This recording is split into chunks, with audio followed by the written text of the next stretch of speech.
The rugged crossover and SUV segments have become quite the trend here in the United States, as Americans have really taken to the off-road and the outdoors. Ever since 2020, people want to get away from the cities, they want to get away from other people, and they want to experience nature to a certain degree, even now, almost 4 years later, and I completely understand why.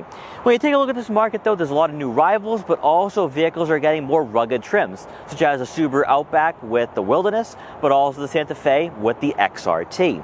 When it comes to Honda though, they're giving you the TrailSport. We see that with the Passport and the Pilot. Now the Pilot and the Passport have always been these more sportier and rugged SUVs, but they're taking it a bit further right now, heading into the second half of the 2020s. And in this video, I want to go over everything about this vehicle. Check out the exterior, the interior, take it out for a test drive, and also see why. If you are looking at buying a mid-size SUV that gives you the ruggedness, the capability, but also an impeccable powertrain, then maybe taking a look at the 2023 Honda Passport might be a great decision.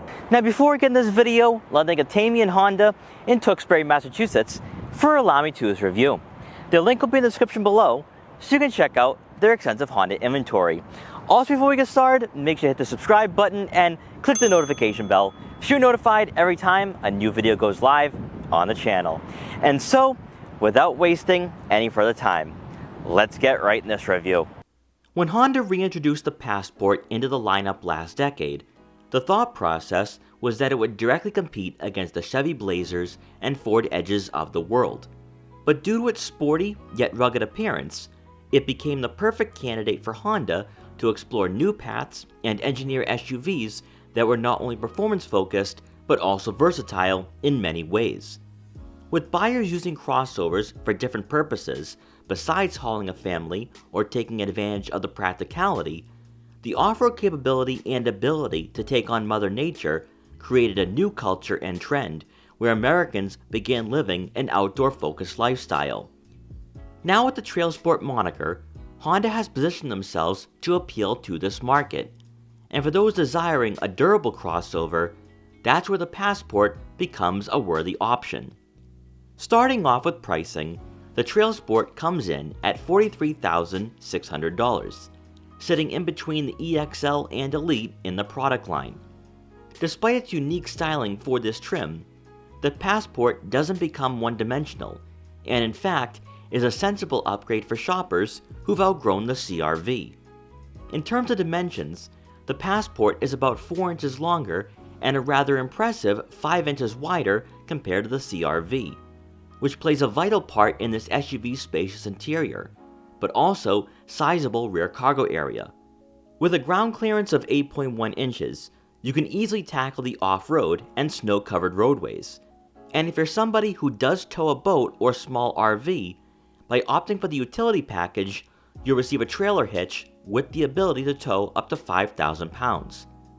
Adding to the rugged appeal and why the Passport does get cross-shopped with some body-on-frame competitors, such as the Toyota 4Runner, is mostly due to the squared-off and traditional SUV shape to this vehicle.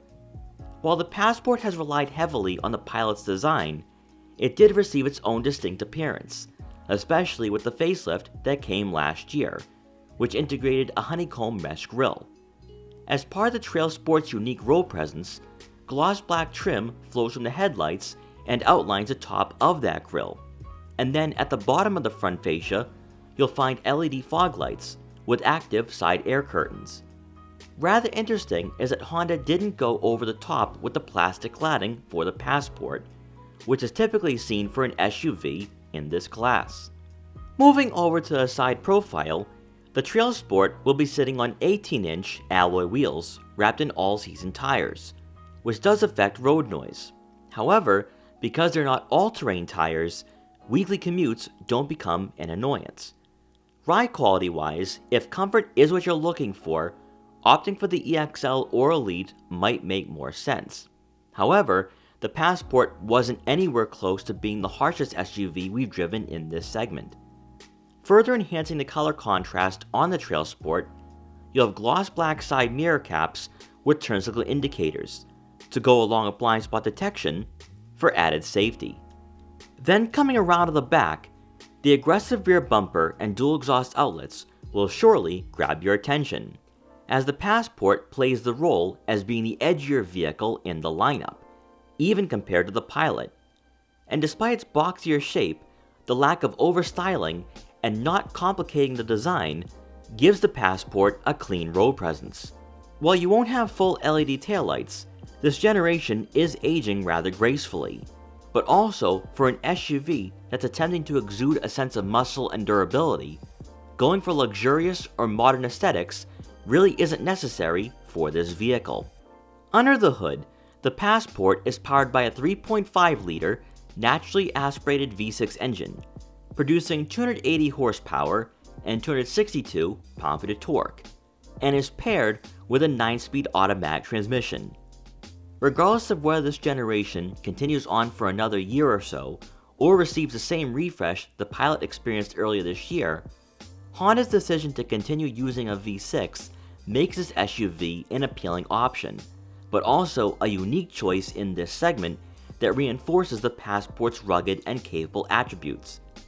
While rivals are using Turbo 4s, the Passport is no slouch, and in fact has a 0 to 60 time of just over 6 seconds, which is not only competitive for its class, but is quicker than some of the other two-row crossovers in this price range.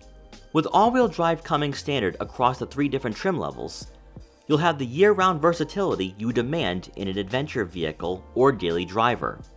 And when it pertains to fuel economy, you're looking at right around 19 miles per gallon in the city and 24 miles per gallon on the highway. As you make your way inside, you're greeted by power adjustable and heated leather trimmed seats for both the driver and passenger, with the TrailSport emblem stamped into the headrests, which adds some character and a nice color contrast on this model. While bolstering isn't too aggressive, the armrests certainly increase the comfort for the interior. Technology-wise, this is where the Passport does show its age, although some consumers may enjoy the traditional and analog dashboard, as between the gauges there will be a digital display with a digital speedometer and rev counter, and by using the buttons mounted on the leather-wrapped steering wheel, you can scroll through a list of information. Then taking a glance over to the infotainment system, you'll receive an 8-inch touchscreen with Apple CarPlay and Android Auto compatibility, with onboard navigation coming standard for the TrailSport. Despite this head unit being offered on other Honda products, the Passport does feel a bit more old school compared to the redesigned Pilot. However, the screen is responsive and user-friendly, providing similar functions that you'll experience in rival vehicles. Of course, you will have a multi-angle rear backup camera with trajectory, so if you've opted for the trailer hitch or backing into a tight spot, you can safely see objects behind the vehicle. One of the advantages of the Passport still using an older platform is having physical buttons for the 3-zone climate control, AC, front and rear defrosters, and 3-level heated seats, which some crossovers in this market have removed, placing these features on the head unit. As you make your way towards the center console, standard is a wireless phone charging pad, with a USB input and 12-volt outlet. Between the front seats, placed near the gear selector, will be the button that accesses your different drive modes, such as snow, mud, and sand. And it should be worth mentioning that the Passport also has an eco mode to help maximize fuel range. For the center storage compartment, you'll have an abundant amount of room for smaller items. And rounding out the front seating area, above will be a power moonroof, which will let in some natural light to the interior. Now moving on to the second row, we're going to sit off on the passenger side. And believe it or not, this seat has been adjusted all the way back. I didn't place it on a recline, but I have plenty of legroom here. When you take a look at interior dimensions, the Passport offers right around 39.5 inches of legroom, which would be par for the course in this market. Some vehicles offer just a bit more, but when it comes to the overall capabilities of the Passport, that's where I think this vehicle really stands out from the crowd. But also, when you take a look at Honda's lineup, all their vehicles are family friendly. So whether it's the CR-V, the Passport, or the Pilot, you're going to have a vehicle that you can have the entire family tag along. And with the Passport being this rugged SUV, This is one of those vehicles that you can have the entire family join you when you go on those trails, or maybe when you go skiing and snowboarding during the winter.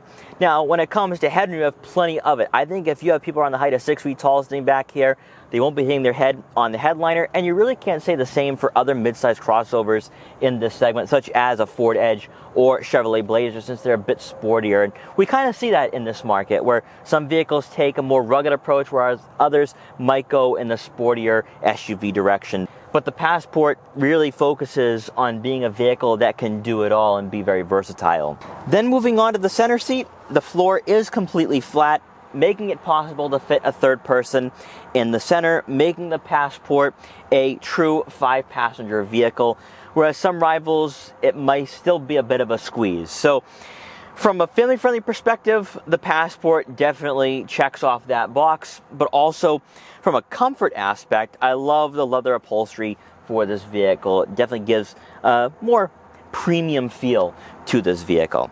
Then on the driver's side, this seat is adjusted to someone of my height, around 5'5", and I have a lot of legroom here where I can just sit back, relax, and enjoy the driving experience. Also, these seats do slide forwards and backwards. They are on rails to maximize the amount of legroom for passengers in the second row, but also to give you more cargo space if there is no one sitting in the second row. So you're going to gain around 9 cubic feet of room with these seats adjusted all the way up. Also back here, you do have 2 rear air vents to go along with 2 USB-C inputs, a 2-pronged outlet. Also on the door panels, you do get 2 cup holders. And rounding out the second row seating area, you do get a center armrest with 2 more cup holders. So overall, you have 6 cup holders in the second row. Now coming around to the back, you are going to receive a power liftgate. And inside, behind the second row seats, you're looking at an eye-opening 41.2 cubic feet of room, which would be close to being class leading. It is on par with the Hyundai Santa Fe. It's better than the Chevrolet Blazer, Ford Edge, and Subaru Outback. Now, you can cross-shop it with some other non-traditional rivals, such as maybe a Mazda CX-50, just because with this being a trail sport, there will be some other vehicles you can throw into the mix.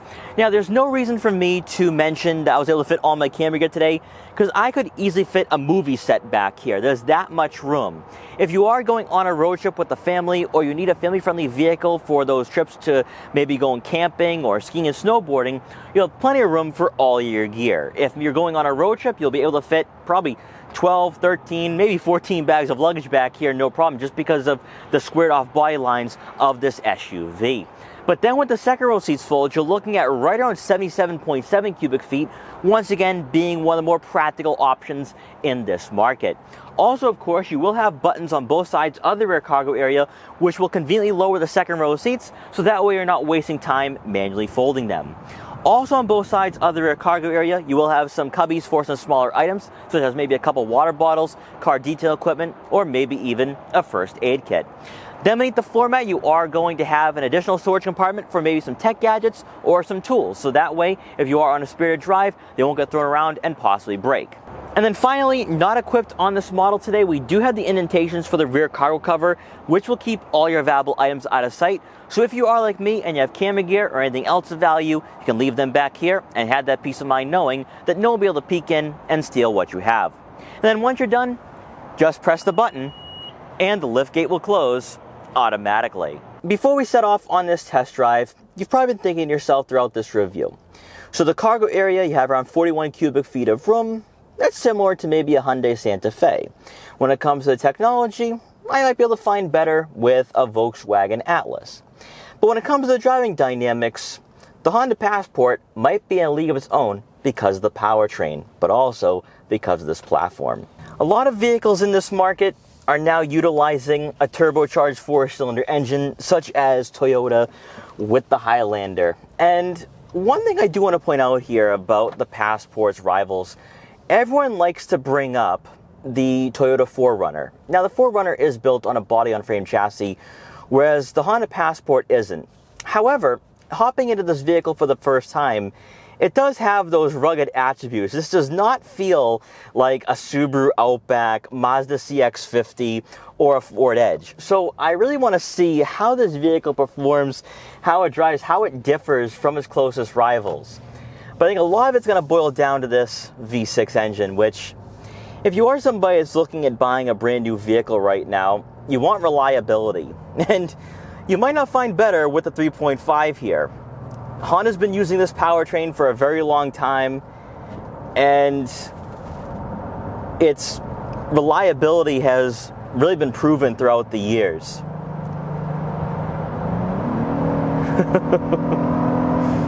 Love the sound of the V6. You don't hear a lot of that anymore in this market.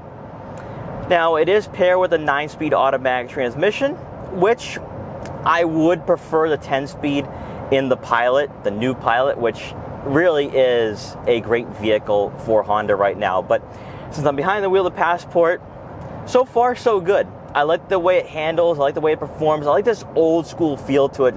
But at highway speeds, it does feel pretty firm on the roadways. Now, of course, since this is the TrailSport, you're going to have the more off-road oriented tires, which you will be noticing the road noise for sure. However, when you are cruising at around 70 miles an hour, it's not too bad. It does seem pretty well insulated. The only noise you're really getting is from the tires. There might be some wind noise, but that's because the Passport is a bit more squared off and boxy. But I gotta be honest, I love the way it feels. I love this old school interior design. I love the way it drives. And you don't really get this anymore from other competitors, like the Volkswagen Atlas, which has dropped the V6 for 2024, but also even that Subaru Outback or Mazda CX-50. Also, the thing too is that this is one of the last naturally aspirated V6s on the market, so that's another thing to really consider here with this model and this generation Passport. Now, as we're getting off the highway, handling is pretty nice. Steering is a bit more firm than I was anticipating. Now, of course, in true Honda and Japanese auto manufacturers fashion, the steering is a bit light, but it is pretty direct. So you're not going to get a sporty experience. However, you are going to like the fact that it does feel like a traditional SUV, which I think Honda's done very well with their platforms, where this does not feel like a CR-V. And I think that's one of the reasons why we're starting to see the Passport really start to get more popular. There's a few reasons as to why. So if you're somebody that maybe is looking to upgrade over the CR-V, this is a great option because you get leather seats right off the bat with this vehicle, but also the amount of standard features is quite remarkable for a vehicle in this market. I can also really appreciate the fact that Honda really trimmed down on the trim levels. There's only 3, so you know exactly what you're choosing, where a lot of rivals have like 6 trims and you're like, all right, what do I go with? There's an additional package. What should I do here? Where with Honda, there's no confusion at all. But also what I like too is that with this vehicle, it does feel a bit different compared to the Pilot. And a lot of the 2-row rugged SUV vehicles kind of feel like their 3-row counterparts and the 3-row vehicles that they're based on. Whereas this has a bit more of an individualized experience on the roadways, and one that maybe you would prefer over the Pilot or over the CR-V. And I think also another thing too is that since you do have the V6, you have a traditional automatic transmission, if you are somebody that's looking for an engaging driving experience, the Passport would be that worthy upgrade. Now, getting into the overall vision that we have here with the Passport, you do have somewhat thin A-pillars. I don't think you need to worry about having blind spots when you are approaching intersections or red lights.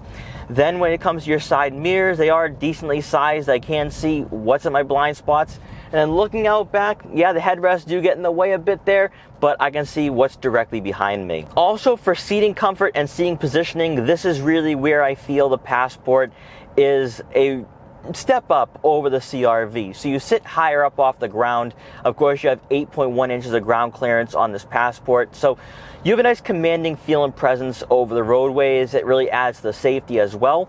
But also you get armrests, which is fantastic. So you can just relax and enjoy a longer drive with you and the family. When it comes to the handling capabilities of the TrailSport and also its maneuverability, since I am darting some of the raised objects on this paved road here, I have to be honest, it feels a bit smaller than it looks.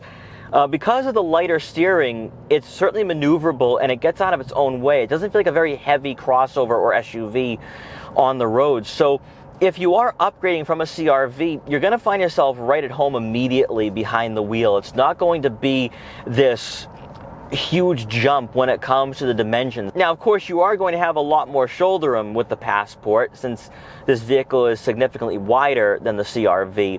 But when you're just focusing on the road ahead of you and what's ahead of you when it comes to maybe imperfections in the roadways or objects, it doesn't have this change in mobility. So it's a really nice SUV to drive if you are ready to make that leap and upgrade. For suburban driving though, it's a nice quiet vehicle. One thing I have noticed with Hondas throughout the last few years is that their powertrains are pretty quiet, whether it is paired with a CVT or traditional automatic.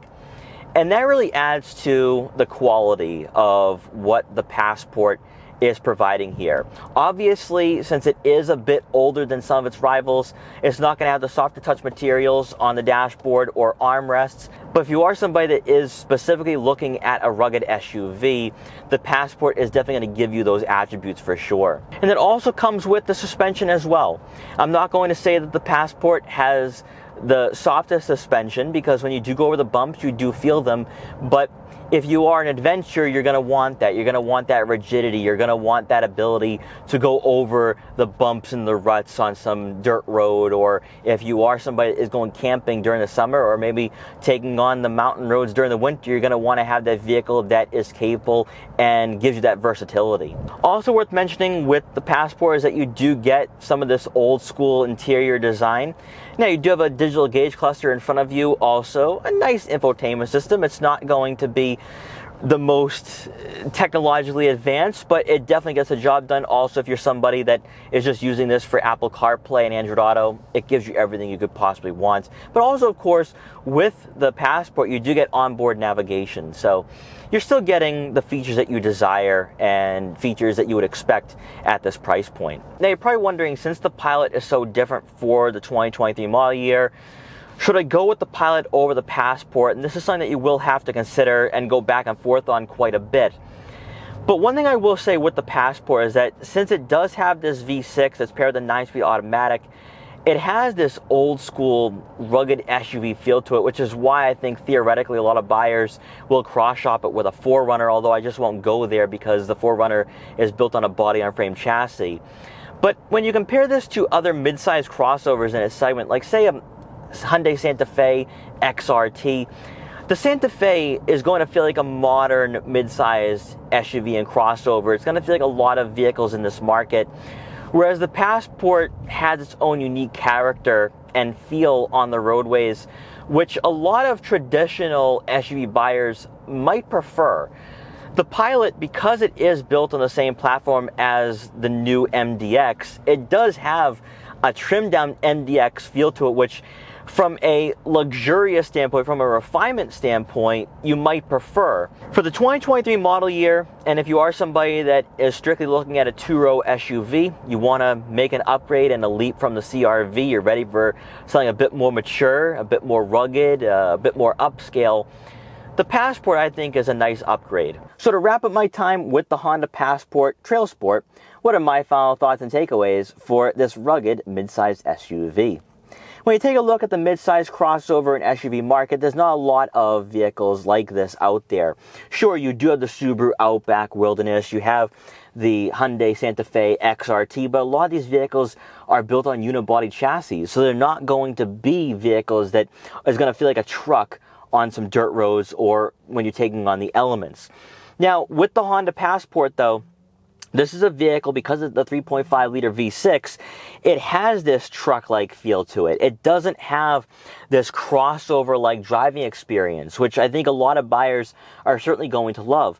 But also the fact that so many rivals have gone with a turbocharged 4-cylinder engine has kind of turned buyers off from vehicles they would have chosen in the past.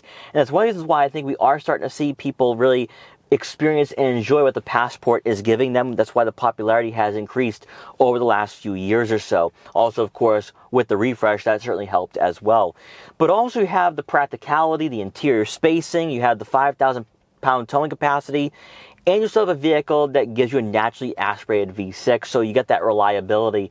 And I think that is ultimately what's going to draw you into this vehicle. It's not going to have the same technology or dashboard layout as the Honda Pilot, but it is going to give you an experience that you want to have in 2023, heading into 2024, especially if you are somebody that wants to have an analog feel to the vehicles they drive on a daily basis. Also, I think the comfort aspect of this SUV is really perfect for what this Passport is all about. You have the leather upholstery, you have the armrest, you have the dual zone climate control or the 3-zone climate control when you start getting into the TrailSport trim and above. And I just think that when you are looking for a vehicle under $50,000, there's a lot of features, a lot of refinement, and a lot of quality that the Passport offers. So guys, thank you so much for watching this video. Please like, comment, share, and subscribe for more.